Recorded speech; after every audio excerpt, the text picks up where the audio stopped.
Jangan tanya Habib Lutfi kosong berapa, sudah jelas tahu sama Pak Prabowo kok tanya. Percaya kan? Percaya tidak? Subianto, calon presiden Republik Indonesia, dan kepada Bapak Prabowo.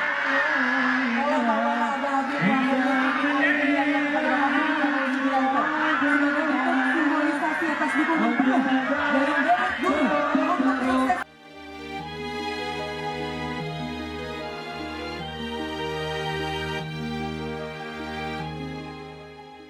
Tren elektabilitas para capres dan cawapres 16 hari jelang pemungutan suara Pilpres 2024 masih terus berubah. Namun, elektabilitas pasangan Prabowo Gibran terlihat dominan. Dari dua survei terbaru misalnya, dominasi Anies Baswedan di Jakarta mulai disalip Prabowo Subianto. Sementara persaingan di Jawa Timur berlangsung ketat. Selisih antara paslon hanya beda-beda tipis.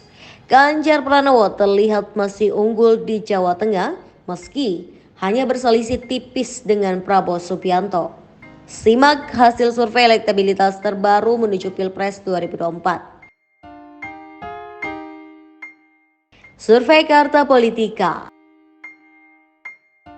Hasil survei Carta Politika menunjukkan elektabilitas pasangan calon presiden dan calon wakil presiden nomor urut 2 Prabowo Subianto dan Gibran Rakabuming Raka unggul di hampir seluruh wilayah. Survei terbaru Carta Politika ini digelar oleh Carta Politika pada 4 hingga 11 Januari 2024 dengan 1.220 responden yang berusia di atas 17 tahun dan tersebar di seluruh provinsi Indonesia. Kita cek, kalau kita perhatikan berdasarkan demografi, kita staf secara wilayah, kita bagi ke dalam beberapa zona. Kekuatan Pak Prabowo Gibran, pasangan Pak Prabowo Gibran itu hampir merata di seluruh zona wilayah. Hasil survei mengungkap Prabowo dan Gibran unggul di wilayah Sumatera, DKI Jakarta, Banten, Jawa Barat, Jawa Timur, Bali, NTB, NTT, Kalimantan, Sulawesi, Maluku, dan Papua. Namun, Prabowo Gibran masih kalah di wilayah Jawa Tengah atau Jateng dan Daerah Istimewa Yogyakarta atau DIY. Sebab wilayah Jateng dan DIY didominasi oleh pemilih Capres Cawapres nomor urut 3, Ganjar Pranowo dan Mahfud MD. Kekalahannya, walaupun kekalahannya tidak dominan, ada di wilayah Jawa Tengah dan wilayah DIY itu kalah dengan pasangan Ganjar Pranowo dan Mahfud MD. Dalam survei ini, elektabilitas Prabowo dan Gibran menempati urutan tertinggi pertama dengan angka 42,2%. Di urutan kedua diduduki oleh Ganjar dan Mahfud dengan elektabilitas di angka 28%. Kemudian, pasangan Capres-Cawapres nomor urut 1 Anies Baswedan dan Muhaimin Iskandar di angka 26,7%.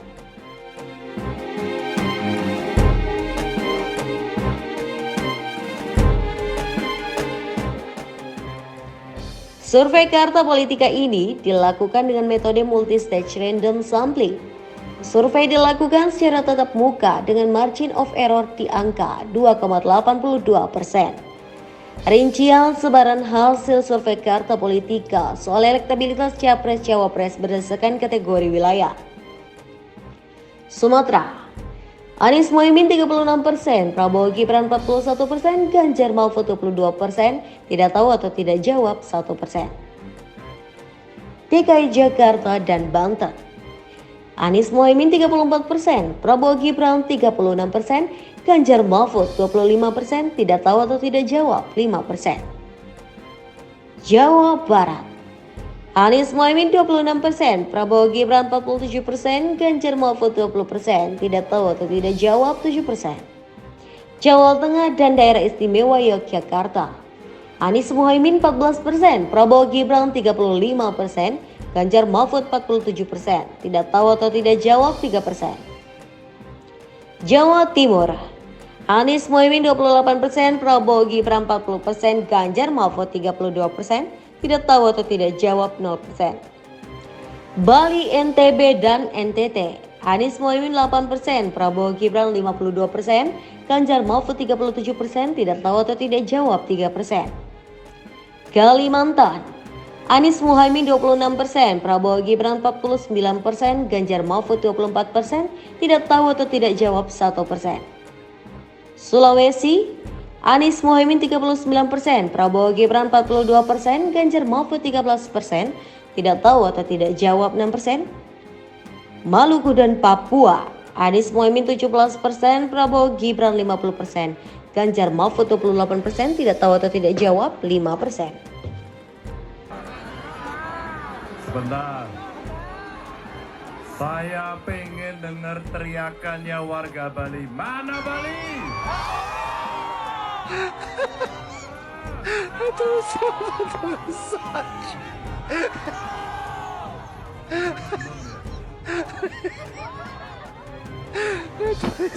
Kita doakan Pak Prabowo menjadi presiden Indonesia 10 tahun.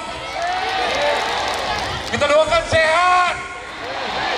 Tolong bantu bangun proyek-proyek pemerintah yang bisa mensejahterakan rakyat di tanah Majalengka ini. Pak Jokowi dengan rendah hati minta Pak Prabowo membantu dalam pemerintahan. Dan Pak Prabowo yang bertarung keras 2 kali, walaupun pendukung Prabowo ada yang tidak suka menganggap Pak Prabowo menjadi pengkhianat karena bergabung dengan lawannya Pak Jokowi, termasuk juga pendukung Pak Jokowi ada yang tidak suka, tetapi demi bangsa dan negara, demi kerukunan, Pak Prabowo dan Pak Jokowi rela untuk bersatu untuk Indonesia. Kalau tidak ada Jokowi dan Prabowo, tidak ada contoh soal kerukunan.